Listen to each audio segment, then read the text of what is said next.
I'd like to introduce our next speaker. This is Abadesi Osunsade. She's the founder and CEO of Hustle Crew, VP of Global Community and Belonging at Brandwatch, and also the co-host of the Techish podcast. Across everything she does, her focus is on tackling inequality within the tech sector by providing resources for both organizations and individuals to educate them on, and promote inclusivity. With her company Hustle Crew, she's created an empowering community for an empowering community for those underrepresented and a learning platform for companies to foster a diverse workforce and equitable culture. Her work has been featured in many publications, including Elle, Forbes, The Times, and The Independent, and she has written articles for Bloomberg Opinion. She was included in the Financial Times list of 10 top 100 influential leaders in tech, Tech Nation's 50 most prominent influential voices in tech, and Company Weekly's top women in tech. So she'll be delivering a talk on challenges and narratives within data and embracing the discomfort. Just before I jump off, don't forget, if you have any questions at all, please make sure you add them to the chat and we'll get to them at the end. But Abadesi, thanks for joining us today, and I'll give it over to you. Awesome. Thank you so much. Really appreciate it. Really happy to be here with all of you. I prepared a few slides to have some visual aids to my talk. But yeah, it's a real pleasure. It's always really funny to hear yourself being introduced. But yeah, I'm really grateful to be here. And I'd love to tell you just a little bit more kind of like about how I ended up in this work of challenging the status quo within the tech industry, trying to make the tech industry more representative of the society that ultimately it serves. One of the things I always like to say to the Hustle Crew team is, how cool would it be if every time you walked into a tech team's office, it had the diversity that you have when you walk into the supermarket, or you're waiting at a bus stop, or you're getting onto a train. You know, those are the types of people that are engaging with technology every day. Those are the kinds of people that rely on technology every day. How cool would it be if those types of people also had a voice in how technology is created and designed to serve them? And that's really what my work is all about. But I know what you're thinking, you know, did a young Abadesi spend her like school days dreaming of challenging patriarchy, racism, and sexism within tech? No, of course I didn't. In fact, I actually started working in the tech industry because of a movie called The Social Network. I studied economics. I graduated in the last recession, 2009. And I was just drawn to the city by virtue of studying at the London School of Economics. Everyone seemed to be doing it. So I was like, cool, I'll just get a job in the city. It wasn't very inspiring. And it was through watching the movie The Social Network where I was just like, okay, this looks pretty good. You can like build fun apps. You can make a ton of money while doing it. I need to get into the startup game. And that's actually how I ended up working in startups. Now, the first startup that I worked at is a company called Groupon. So I joined a few years before the IPO. I saw my team 5x in less than a year. I became a manager at 24 of a team of 5, then 10, then 12 people. And it was that classic crazy rocket ship ride that you think about. And because we were in London, there was a ton of diversity in our team. And it was only when I actually started working at Amazon, which headhunted me a few years later, that I started to realize, oh, wait, hang on a minute. This isn't as diverse as my last office was. Where are all the people of like color? Where are all the like people of different backgrounds, different cultures?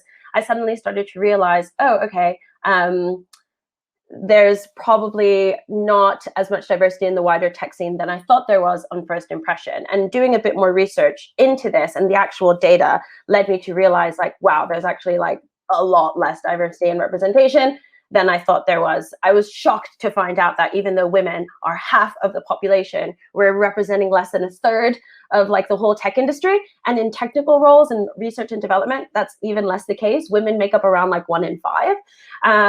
Not to mention all the other different lived experiences that we have in our amazing, you know, colorful, diverse society. So if I talk about how it's going now, it's going pretty well, right? Like I would say that we are very fortunate to live in a time where very courageous conversations can happen about what people want to succeed at work, what kind of cultures they want, what kind of environments they want, what kind of setups they want, what kind of benefits they want, what kind of leaders that they want.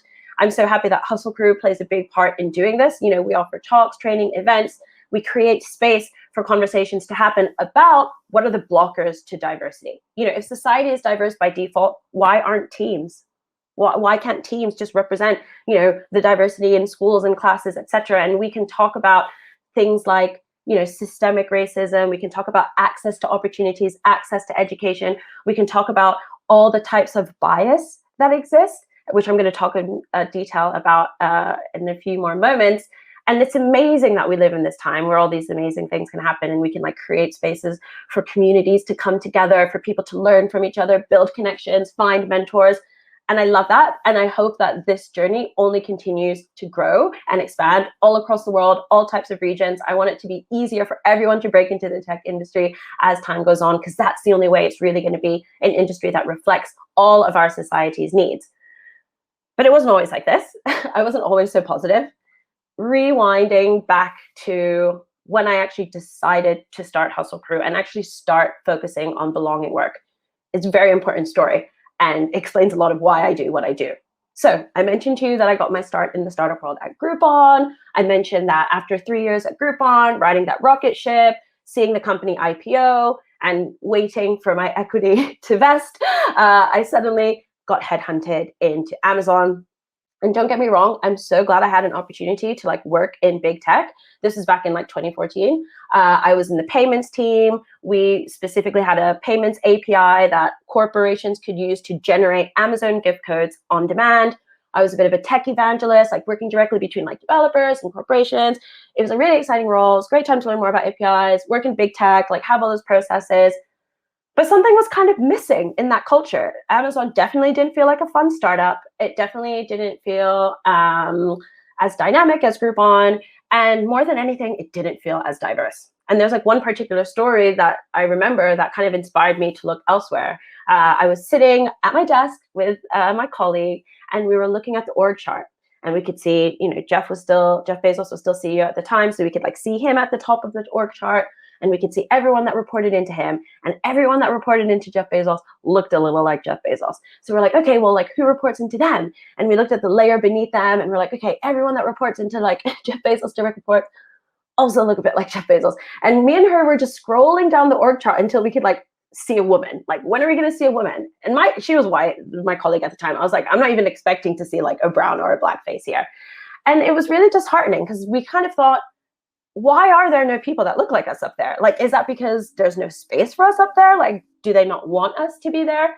And it was around this time that I was like, do you know what I'm going to do? I'm going to go back into a small startup, and I am going to like do the work of building a representative team from day one, right? Amazon was already hundreds of thousands of employees. Maybe it's too hard to bake it in there. But if I can go back into a smaller company, lead that company, show them why diversity matters from the beginning, it's going to be a lot easier. So I found a new job. I got headhunted to help this travel startup launch in new markets. And I was so excited. I was on the leadership team. I was head of operations in all these cool cities. I was launching our app left, right, and center. But I did notice that there weren't that many women at the startup. But that was fine. That was fine. Because I was just like, do you know what? I'm here now. I'm here. We were hiring. We've got intern positions open, junior positions open. We can mix this up. We can change things up. So here I was trying to challenge this kind of classic bro culture that we had.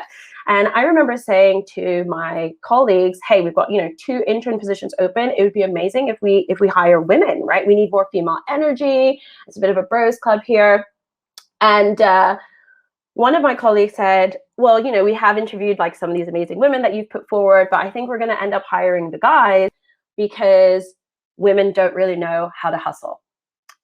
Now, that really upset me on lots of levels, not just because according to some of the oldest stories in civilization, women are the original hustlers, but also because I just felt, how can you say that? How can you say that all women, because you've never met all of women, don't have the skills that it takes to work in a startup environment? I mean, that's absolutely ridiculous. Some of the most famous tech companies that we know of now would not be here today if women hustlers weren't there from day one, helping their co-founders and other teammates get funding, build a team, grow, expand. Think of the women in the PayPal mafia. Think of Sheryl Sandberg, right, by Mark Zuckerberg. So yeah, that really, really upset me. So that was my first red flag. Okay, there's some education that needs to happen here. What he said is really ignorant, and I really want to do something about that. But then the final straw came when, there was a lot of behavior in that office that was just not productive, right? I was often on the phones, closing partnerships, closing deals. And the guys, because there was like so many of them and us girls were outnumbered, basically created an environment that suited them, but didn't think about how that affected us. So one day I remember being on a sales call, pitching our app to this business. And I was like, okay, sweet, I'm going to close a new deal. This is amazing. And as I was on the phone, one of my colleagues just came from behind and just started like playing with my hair, touching my hair, squeezing it, playing with it. Meanwhile, I'm still pitching. So I'm a bit like, yeah, oh yeah, no, we totally can like give you that data and like, build that feature, la-di-da-di-da. The whole time I'm trying to finish this pitch, this guy's playing with my hair. Now, this is before the Solange song, Don't Touch My Hair, came out, but I still feel like he should have known that that was inappropriate. I finally get off the call and I said to my teammate, what are you doing? Like, dude, what were you doing? I was like in the middle of a pitch. Don't do that. And he said, oh, well, like I was just feeling really stressed and I just realized like your afro makes the perfect stress ball. Guys, like, oh, sorry. He was like, guys, come on over and like touch Abba's hair because I just realized afros make the perfect stress balls. And I was just like, don't effing touch my hair now or ever. And how about you never touch someone at all without their permission? Like, that's probably a really good place to start. Now, my snapping at them turned into a bigger conversation because they all said, oh, I wouldn't mind if you touched my hair without my permission. In fact, you can touch me however you want without permission. And, they kind of made it into a joke, made it into a bit of fun. And I said to them, you're starting to make me feel really uncomfortable. And I'm one of the most senior people in this office. If I'm already feeling uncomfortable, how are we going to convince other women to come and work in this startup with us and come and join this team? Like, this is not the right way to behave. Anyway, I got bored of arguing and I eventually quit. And when I quit, I decided I had two options. I could either find another job and hope for the best that it wouldn't be the same old being outnumbered again, the same old bro culture again, the same old, hey, I'm going to touch your afro because it's the perfect stress ball and like you should be okay with that. That to me just felt a little too risky. I was just like, I'm tired. I don't want that. I don't want that. Or I figured I could try and find a way to understand how I could have responded to that situation differently, or how I could have like reduced the ignorance in the room about how to make environments more inclusive, right? I also realized like, I almost wish that I knew a way to kind of like educate them in that time and just say like, hey, listen, like, that's not cool. That's not okay. Like, there's research that shows how these kinds of microaggressions can add up over time and really impact people's confidence. At the time, I didn't know what I know now. I didn't have the research. I didn't have the books. I didn't have anything. All I had was my own experience. So that's actually what inspired me to kind of take this career break for a moment and write a book. I was like, I'm going to write a book for all the women who are starting now. And in that book, I'm going to write all the things that I wish that I knew. When I was at university, no one told me that I might end up working in an office where I'm the only person who isn't white. And when I'm the only person who isn't white in that office, people might expect me to educate them on why it's not cool to touch Black people's hair. No one warned me about that. I just had to learn about that on the job. And in a similar way, at university, no one warned me about the fact that sometimes I might be the only woman in the room or the only woman leader in the room. And when that happens, I might hear sexist things and I might have to, challenge them. I might have to tell people why it's not okay to say those things.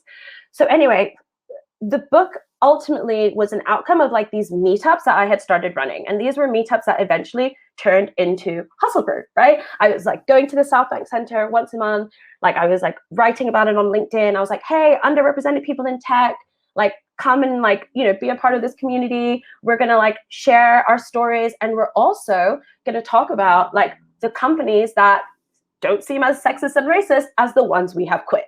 And we would literally like meet every month in London and talk about that. Like, okay, yeah, so I just left this company. I wouldn't suggest working there. The guys, blah, blah, blah. Other people would be like, yeah, I used to work at this company. Like, I would suggest not going there.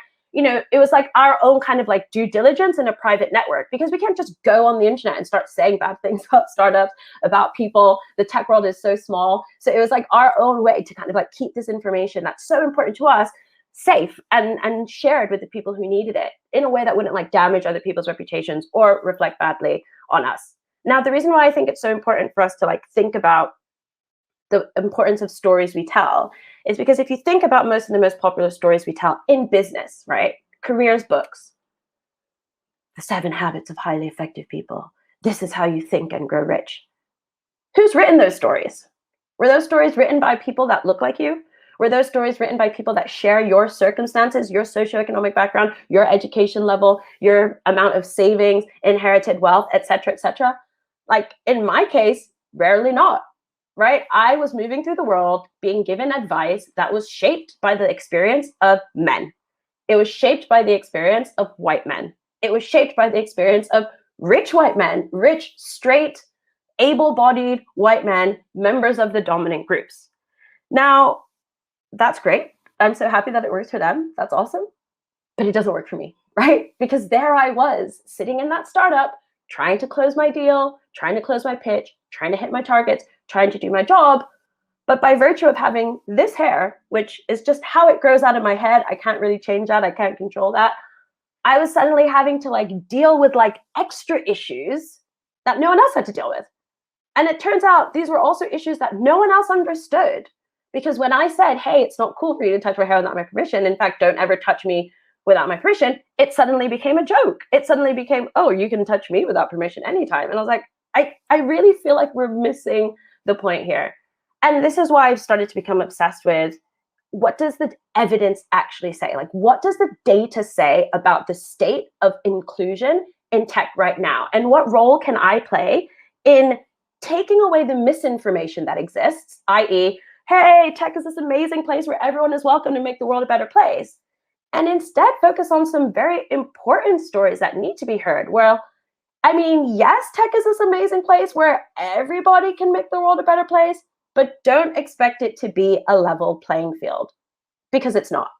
And reading books like Reset by Elle, who's a partner at Kleiner Perkins until she sued them for discrimination, and reading books by Carol S. Dweck, a doctor of psychology at Stanford, about what it takes to succeed, and recognizing your strengths and weaknesses. Reading books like Playing Big by Tara Moore, I started to realize, we are all moving through our own version of reality, right? What's the case of working in London's amazing tech scene?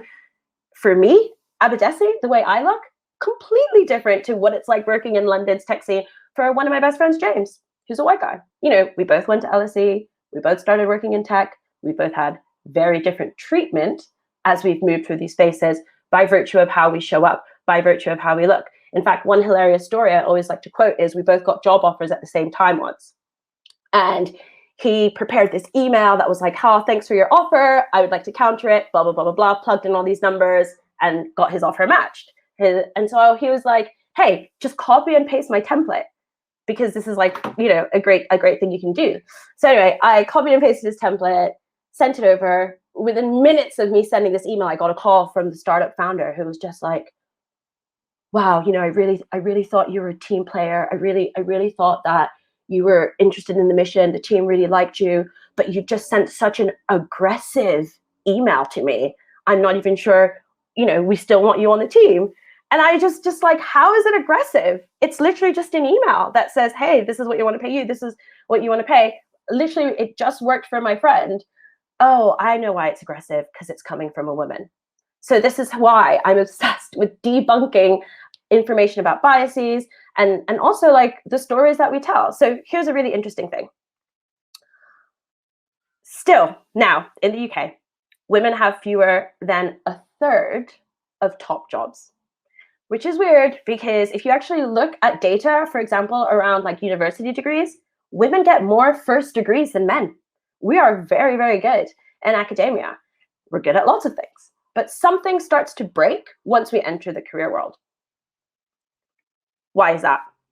One of the reasons is performance bias, right? There is an assumption that men perform better than women in the workplace. And this assumption is based on outdated traditional views about genders and their roles, right? So if you think of like media, to be honest, even media now, but especially media 20 years ago, you would have like the classic story of a family. And this family might have a mom and a dad and 2 kids. Dad goes to work, mom stays at home. That's a story as old as time, right? However, it's not the only story. Unfortunately, because we're so used to that story, we're expecting men to do amazing at work. We're expecting men to do badly at home. When you flip it around, we're expecting women to be amazing at home. You must be a good cook. And we're expecting women to do badly at work. Ugh, she's not as good a coder. And when we don't challenge our implicit biases, we make decisions based on them instead of making decisions based on the evidence. Someone asked a question a few moments ago, does unconscious bias training work? I guess it depends on what you're asking it to do.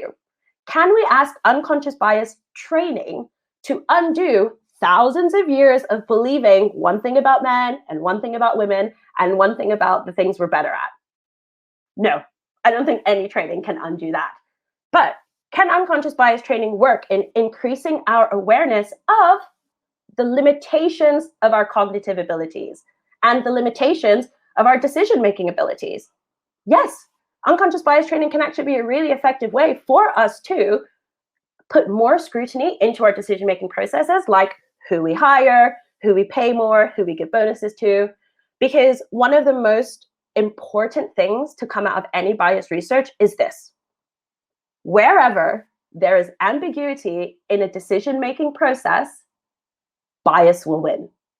That is what you're going to end up optimizing for. Wherever there's ambiguity in any decision-making process, who should we hire? Who should we promote? Who should we bring onto our board? Etc., etc. If you do not have a consistent and clear and rigorous decision-making framework for that, and if you do not follow it consistently, you're probably just going to end up hiring another person from a dominant group. So performance bias is one type of bias that's so important for us to know about. Related to performance bias is attribution bias. And attribution bias is this idea of like, who do we attribute success to, but also who do we attribute failure to? Now, what the research says is that we're more likely to attribute success to members of the dominant group when we're working in a project at work, right? So if it's a project of like men and women, white people and people of color, when the project goes well, we're going to think, oh, do you know what? I really feel like Chad was the driving force behind this project's success. That's what the research says our bias will do. What happens if the project fails? What happens if it goes wrong?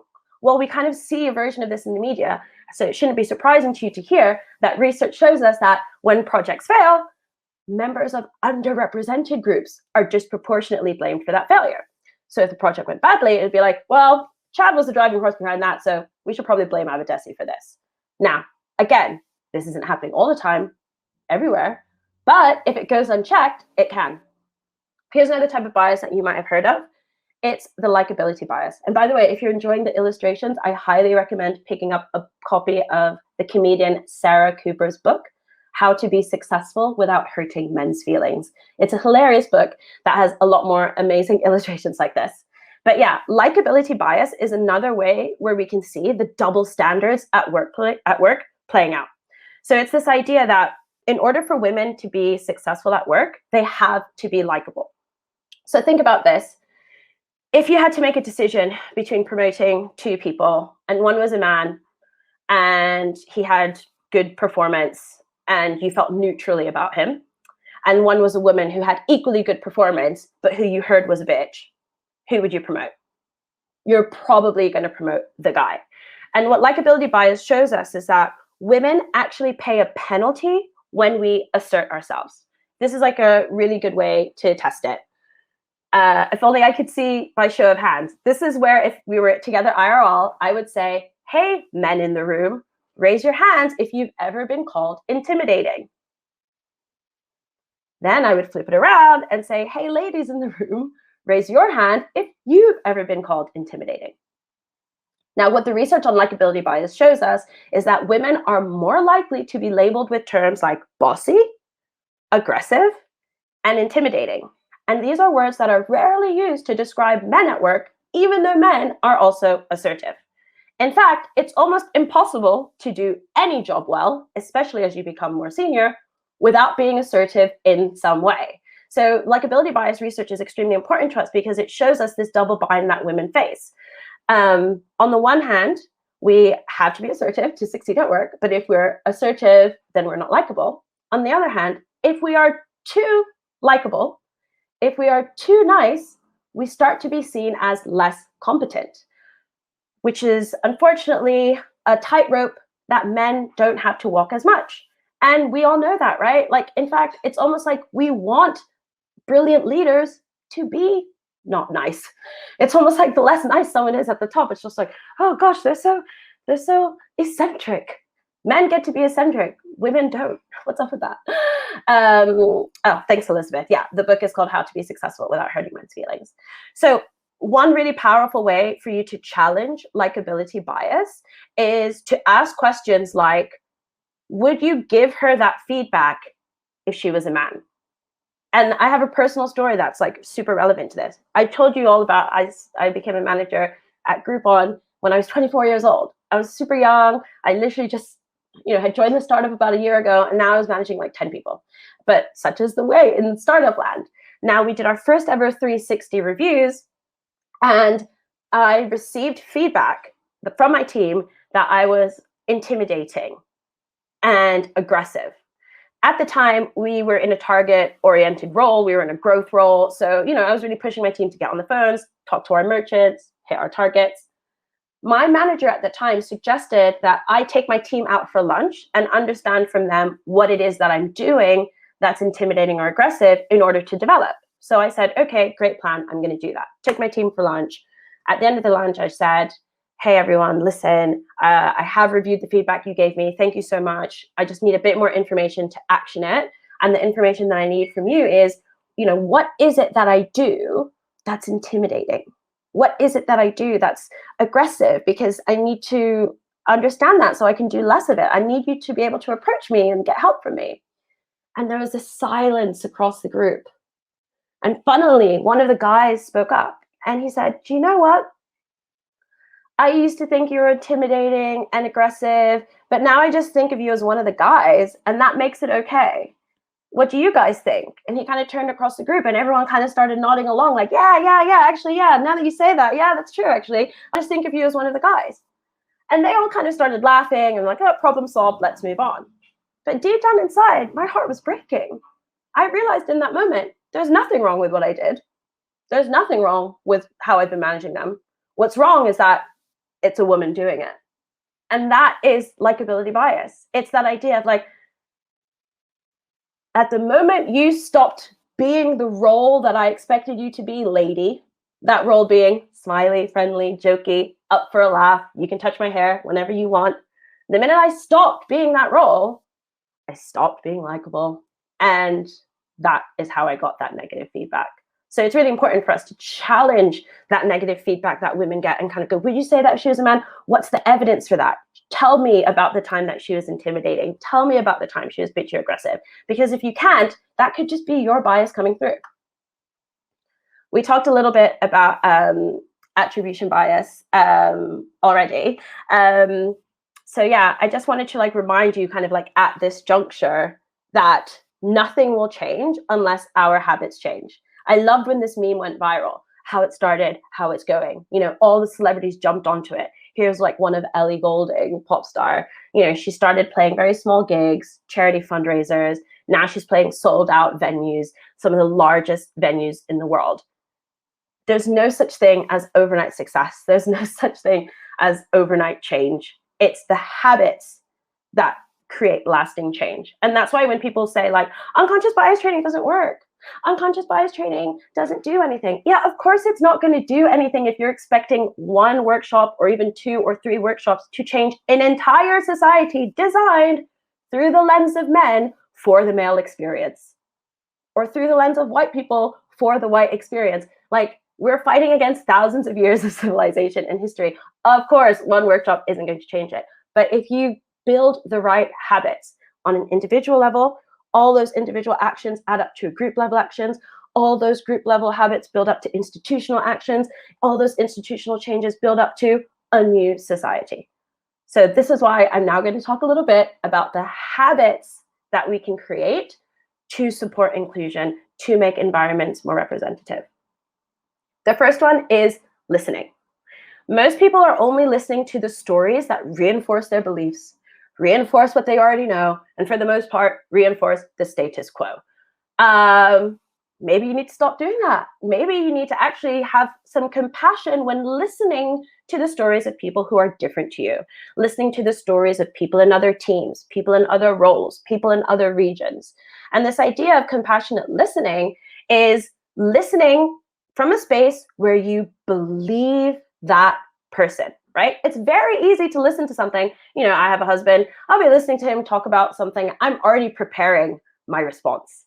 He'll be like, hey, I have some feedback about the way you did the laundry last week. And I'll be like, right, here's my chance to get defensive.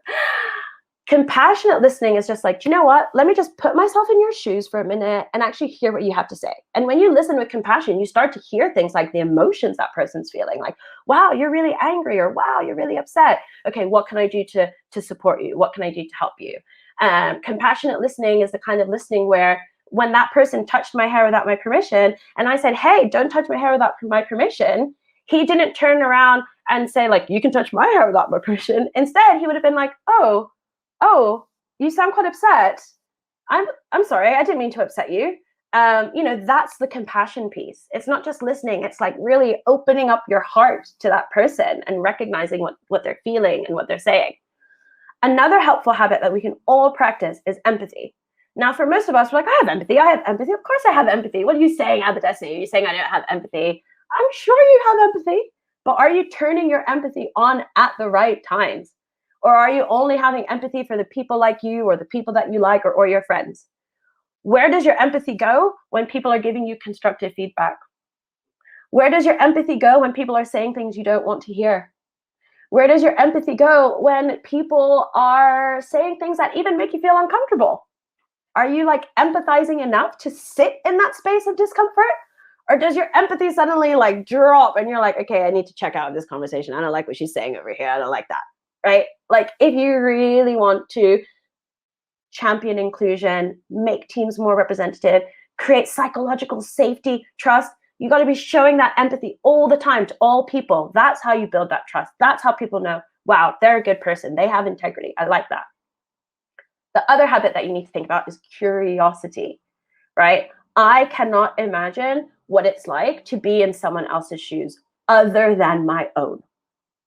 And that is the case for all of you as well. You might think, you know, maybe you traveled somewhere for a little bit, or you read a book about it, or you dated someone with that experience, whatever. It's not the same as walking in those shoes. So that's why it's so important for us to have curiosity.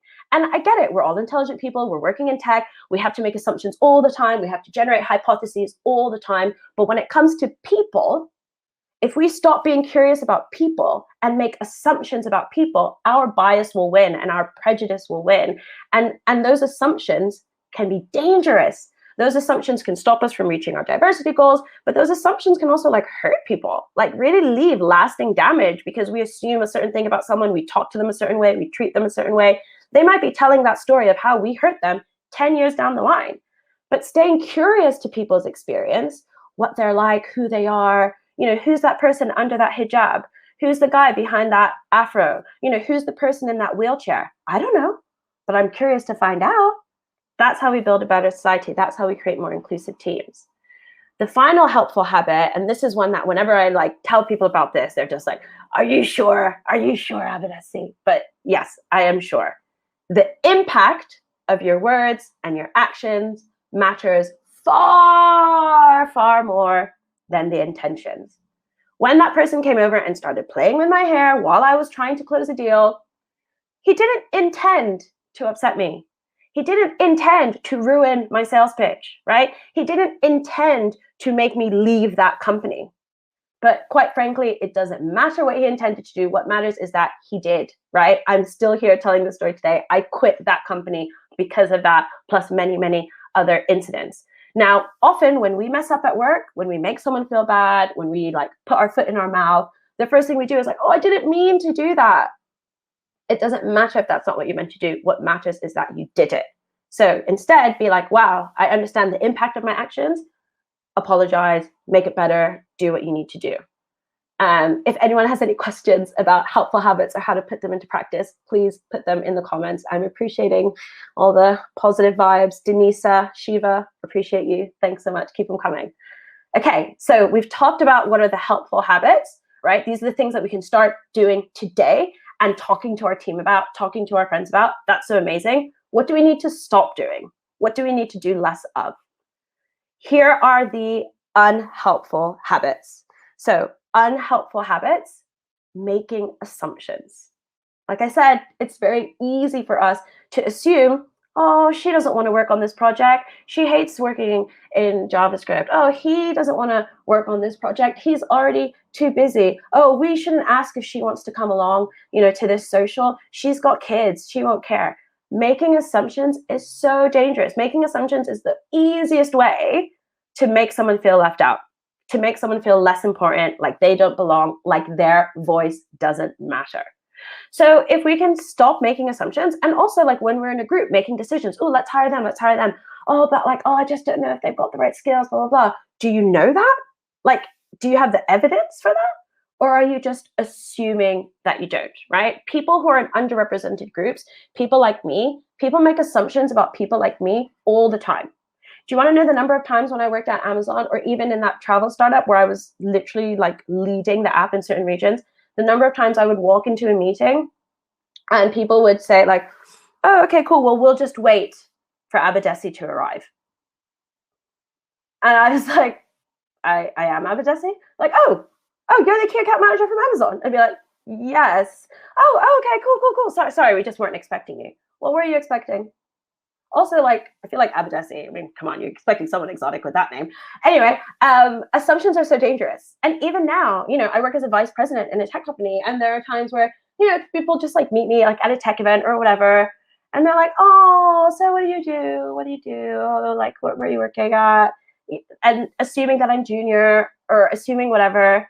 Assumptions are just so dangerous. So like, just don't assume anything. Don't assume. Stay open-minded. Another really unhelpful habit to challenge is shutting down, right? I know that it's not easy or fun to hear that society is unequal and plagued with bias and prejudice, right? I know that it's not fun or easy to hear that actions taken by our ancestors hundreds of years ago still have lasting impact on society today. But opting out of these conversations is not going to help solve that problem, right?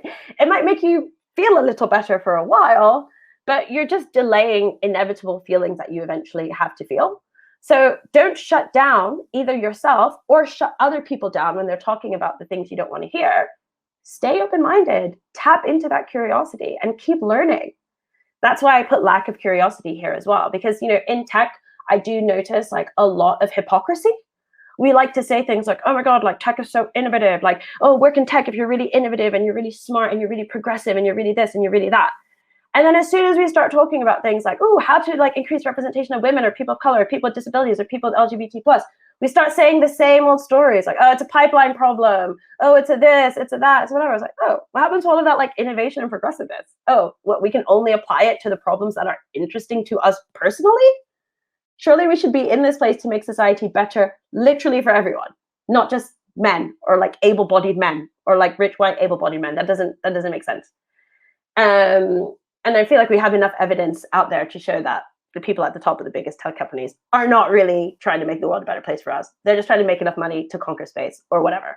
So, we have to like really, really, really be careful of the habits that we like continue to build up. And defensiveness is another one that I see a lot of in my work. When I say to people like, oh, like, in some companies, having a higher referral fee for female employees, employees in a powerful way to increase diversity, people will be like, oh, well, people won't be happy with that. People won't accept that. Why are you defending the status quo? You haven't even tried it. Like, is the status quo paying you commission? Okay, if not, then just like be open-minded, be experimental. Final slides for me, and then I'm going to jump into the questions. Why is this important? Okay, Abadesi, you've told us a lot of things, blah, blah, blah, blah. When this talk ends, you could choose to do nothing differently. No one will observe you. That's totally fine, right? But the data shows us that things are changing very slowly. And as the news came out of the US on Friday, Roe versus Wade overturned, in some places progress is going backwards. So the reason that I am ending with these headlines is to urge you to take this work seriously. If you want to see a fairer future than the present, it will only happen by each of us doing that work. I just put some headlines out here. Stop telling women we have imposter syndrome. We are as competent as men, okay? People just need to listen to us more and believe us.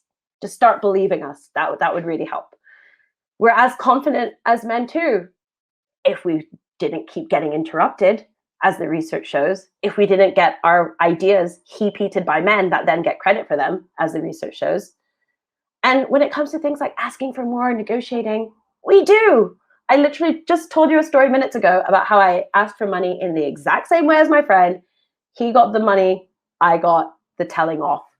So let's be really careful about the stories we continue to believe in when it comes to diversity and inclusion. Very few of those stories are backed up by evidence. And I'm going to end it there and open up for questions. Thank you very much for that presentation, Abadesi. We've Pleasure. got a lot of questions to go through. So I'll start with, obviously you've touched on some of these topics, but we'll go through just in case people have joined sort of midway. Sure. A little comment from Ian there.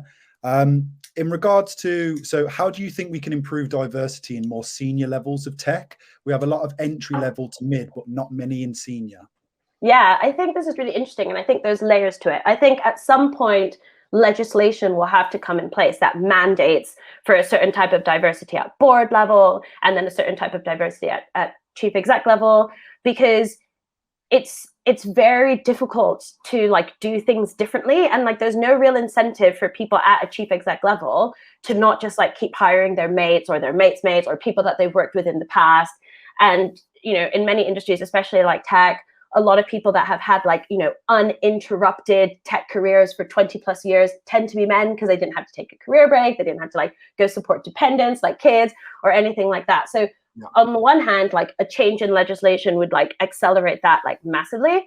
I also think things like environmental, social, and governance reporting are going to go a long way to changing that too, because now more and more companies want to show you hey, we are an organization that cares about its environmental impact, its social impact, the way that it runs itself. And now that companies know that that's what attracts employees to you, and that's what makes clients want to work with you, that could also help accelerate change. But yeah, I definitely think that for the most part, people don't change unless there's a carrot that they're chasing or a stick that's hitting them in the right direction. Yeah, definitely. And just off the back of that question, I've got one here. So do you think there's a need for a government regulation on diversity in the tech industry? What I think is really interesting is to see the impact of what has worked, right? I am not going to be one of those tech people that tries to predict the future, because I think everyone that does is just trying to sell you something that is their vision of the future. But what's really interesting to look at is how gender pay gap reporting coming into legislation prioritized efforts to increase representation of women. Here in the UK, if you have more than 300 employees in your financial year, you are legally obligated to report to the UK government, what is the difference in average pay, by the hour, median pay, and also in bonuses. And ever since that law came into effect around 5 or so years ago, we have actually seen representation of women increase, not as quickly as we would like it to, but it has made a difference. So there's an argument to be made that when the government forces people to report on things, it forces companies to pay attention to it. There are probably a lot of companies that were already doing a lot to make work better for women and increase hiring of women, which is awesome. But there are probably also a lot of companies that weren't really thinking about it at all. And once that legislation came in, they were okay, gosh, let's really start to pay attention to this. So an argument could be made that if companies also had to start thinking about things okay, how many people who identify as disabled are here? How many people who are in the LGBT plus community are here? How many people who were not born in the UK are here? How many people who had free school meals work here? the more we are forced to pay attention to those things, then the more we may start measuring those things and having like an intentional strategy to bring those people in. But if no one's asking us to report on it and no one's asking us to do it, it's very easy for us to just not care and not pay attention. Yeah, definitely makes sense. I've got a question from Anna here. How do we deal with the toxic work environment? I started working with a company recently and they were treating me like a complete outsider. I mean, I am there to help, but if they don't want me, I'm open to companies who value their employees and their time. That's a really, really good question, like a really challenging question. So firstly, I'm sorry to hear that you're having a tough time. It sounds like you're probably quite excited to get into this role and now it's not quite what you expected it to be. I think there's like a few different ways that you can go about this. I think the first thing you have to think about is like, ultimately your line manager's job is to make sure that you feel safe at work and you feel like you're set up to succeed and like fulfill your role and responsibilities. So now could be a really good time for you to just start to gather some really specific examples of what that toxic work environment looks like and take that to your line manager and kind of say like, hey, on this day, this person like did this or said that, and that prevented me from like fulfilling this task. What can I do? And hopefully your line manager can play a role in like helping you do that. If there are specific individuals that you have to collaborate with all the time and, you want to address it with them directly, then you need to go to them and kind of ask them, how do they like to receive feedback? Because you've got some constructive feedback to deliver. And whether that's through written form or in a meeting, you can then engage them in that conversation and say, hey, again, using that evidence, during this meeting, when we were talking about that, you did this or did that, that made me feel a certain way. But yeah, ultimately, like you have an opportunity to give all of these actors who are acting toxically a chance to improve their behavior. If you do all of those things and you find that it's kind of going back to the way things were and you still don't feel like you can be productive, then at least you know that you're leaving having tried everything that you can do to make things work for you. It is also probably like worth you like maybe speaking to like a lawyer or something like that, because like depending how far that toxic stuff goes, they could be infringing on some of your rights. Cool. And another one from Calvin here. So I work in a health tech scale up. I'm responsible for our tech hiring. We have a huge focus on diversity. We have a fantastic diversity in our workplace so far, but we could always improve. Do you have any suggestions for improving our processes? Yeah, absolutely. So I definitely love to think of this like visualization of like the candidate journey, right? Like before people end up working at your company, what is the journey that they're going on as a job seeker, right? So if I were a job seeker now, Calvin, like first, maybe I'm going to land on your Scale Up's homepage. I'm going to like take a look at that and see like, okay, does this align with my values? Do I see people like me on this page? Like, what are they doing? What are they looking at? Then I'm going to actually look at the jobs description, and there's so much stuff that you can do there to remove bias. So there are a lot of amazing tools like the Applied software where you can actually scan the job description for language that could feel like it's excluding me as a woman of color. Then think about like the actual screening process. Do you have diversity in the screening process so that you can again eliminate any types of implicit biases and maximize the chance of all types of people to get through screening? Every stage of the candidate journey, you just want to be thinking about where can I remove bias? Interviews, do you have a diverse interview panel? Are you preparing candidates appropriately for the interview? One of the things that we as employers can do really well, especially to help people with neurodiversity, people with dependence, anything like that, is signpost as much in advance as possible about the interview process, our expectations, how they can prepare. Just try to level the playing field as much as possible. And remember that people have like limited bandwidth to prepare for interviews, limited time to show up. So ensure that your recruitment process isn't like, 12 one-hour interviews or like, surprise code on the spot kind of thing. Make it as easy as possible for different types of learners, different types of brains, different types of people with needs to show up and do well in that environment. Cool. One from Anna Clementson here. I'm the only female developer in my team. How would you suggest to feel less isolated? Oh yeah, it's such a difficult one because no one likes to be the only, and we don't want to draw attention to the fact that we're the only. But like you can't ignore the fact that you're the only, and you're like, oh gosh, the first thing that I would suggest is like tapping into that curiosity that you have to try and find some common ground between you and the other people on your team. So beyond the fact that you're developers, like what are your interests, what are your hobbies, where have you traveled to, like where are you going to, what is the content that you consume, what books do you read, what podcasts do you listen to? You might start to find that yes, okay, you don't have the same lived experience, but you do still have like some things in common. And, you know, that's always what works for me. Like when I'm super aware of my differences, I just swing the pendulum the other way and go like, okay, but like, what do we actually have in common? Because that's going to make me feel a bit more connected to you and a bit closer to you. And another thing that you could do is also just like maybe think of some fun team building activities that you could do. Maybe talk to your team lead about that. Like, do we have any socials planned? You know, do we have any opportunities to bond planned? And then that could be an opportunity for you again to maybe even just, you know, be courageous with your team and say, hey, I've been feeling a little isolated recently. But I'm so happy that we get this chance to like bond and hang out together, because that's bringing me closer to all of you. Cool. One question from Elizabeth here. What's your advice for females looking for a promotion or pay rise whilst coming across in the right way? Yes, that's such a great question, Elizabeth. So there's a lot of resources online that can help you. I've actually done a free salary negotiation workshop with Future Learn. So if you just go Future Learn Hustle Crew into Google, you can do the free course, Salary Negotiation for Women. If you go on hustlecrew.co/money talk, I've also done like another like 15-minute video, which is like, here are all the things you need to negotiate well. So there are a bunch of free resources online, but just to kind of share like the top tips here. One of the things that's really important in our like successful negotiations as women is to not take an adversarial approach, which is like what a lot of people traditionally write about in negotiation strategy. Like, oh, the person on the other side of the table is my adversary, my enemy. I must keep my cards close to my chest and like, you know, try and chess game this out. Like, ooh, what am I going to say next? What am I going to say next? Ha ha ha.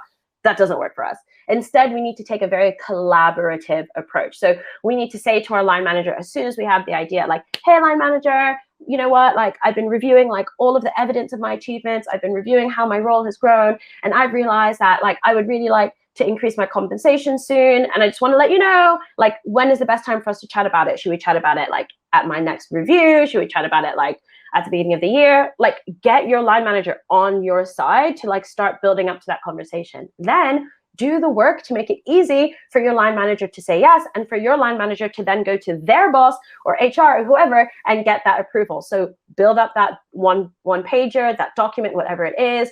Quantify all your achievements. I worked on this project, it was delivered on time, I volunteered with this, I helped with that. Like, get all that evidence that you need. And then also do your market research. Like, okay, I joined as a junior software developer on this salary. 12 months later, I've achieved this, I've achieved that. Now I am just at software engineer level. That is like, you know, on this pay grade, according to the research I've done on LinkedIn, on Glassdoor, on levels.fyi, all these different websites that you can use. Put them all in the doc.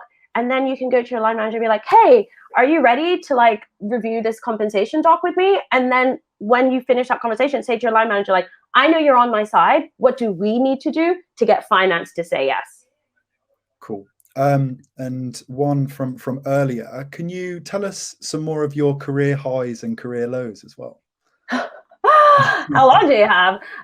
Career highs. I think for me, like career highs have been like working with like organizations like NHS and rolling out Hustle Crew's bias and inclusion training program for like all of like NHS England and improvements like leadership team and staff. Because, you know, if we think of like the healthcare industry and how much we relied on it and depended on it throughout the pandemic, but then also start to understand about how like biases show up in the healthcare system and how biases, you know, can actually lead to lives lost when, you know, we don't look after it. It fills my heart with joy and gratitude to know that like this company that I've created and this training content that we've created has played a role in making the healthcare system less biased. So that's definitely like a highlight for me. I would probably say like a low light for me.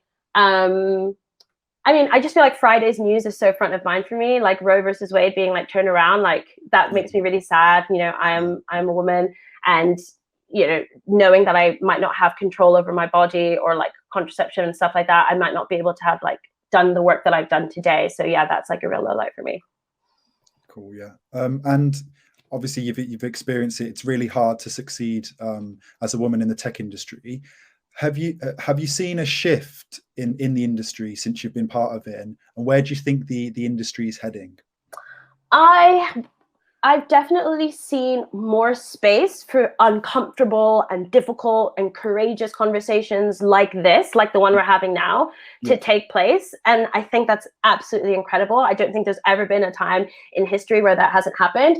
That said, as the space to have these challenging conversations has grown, so has some energy to close that space and squash that space and say like, I don't want to hear about this, I don't care about this. You know, that energy of defensiveness has been just as powerful. So I think for me, I just want to remind all of us that we're the guardians of the future as well, as long as we're here on this planet. And just because something doesn't make sense to you, or just because something makes you feel uncomfortable, doesn't mean it's wrong. And doesn't mean it shouldn't be said, and doesn't mean that you shouldn't listen. So I think we have made a bit of progress, but a lot of that progress is at risk of being erased if we don't keep making the right steps. Yeah, definitely. I completely agree. Another one. So what inspired you to found Hustle Crew, and what advice would you give to a first-time founder? I was so hurt by that experience of working in that startup. You know, I walked away from hundreds of thousands of dollars of Amazon equity to like start something new and build a team that felt diverse and more inclusive to me. And I was forced out of that environment, right? Like I couldn't stay. And I was so upset by that I really felt that I needed to do something bigger than just take another job. I was like, no, this is keeping me up at night and I want to do something about it. And my advice to anyone that wants to start a business is, even if you don't know how you are going to monetize it, you have to pick the problem that keeps you up at night. You can't pick a problem that's trendy, oh, NFTs, blah, blah, blah. You have to pick a problem that is truly deeply connected to you, your passions, your loves, your hates, whatever it is. Because Hustle Crew would not exist today as a team of 5, you know, 6-figure MRR. Like, we would not exist as a company, as a profitable bootstrap business, if I had picked something that I didn't care enough about, because there was about 20, 30, 40 times where we nearly died. And the only reason I went that extra mile to like sell another deal, find another client, invest my own personal money into it, was because I was like, no, this has to be in the world. This has to be a solution that exists. And just off the back of that, did you have people doubting you when you founded Hustle Crew, even in like your close network or anything like that? And how did you deal with that? I have people who doubted me. Like I mean, I probably still have people that doubt me. I'm not gonna lie, like I lost friends and family along the way. And I think a lot of times people, when they succeed, they're not honest about the sacrifice that it takes to succeed. And one of the things that I really want to do is just be honest about the sacrifice that it takes to succeed. When you are so courageous in ruthlessly pursuing your dreams, it's going to make people that are more afraid really uncomfortable, and they're going to project their fear onto you. And it gets to a point where you just need to say like, hey, those are your fears and those are your thoughts, but they're not mine. And some people can accept that and go, okay, cool, well, I'm still happy to be in your life and be by your side. But other people are going to be like, whatever. So yeah, I guess what I'm trying to say is like, there were naysayers, there were people who didn't believe me. Most of them aren't in my life anymore, and honestly, I don't miss them. Haters, the haters. That's right. Exactly.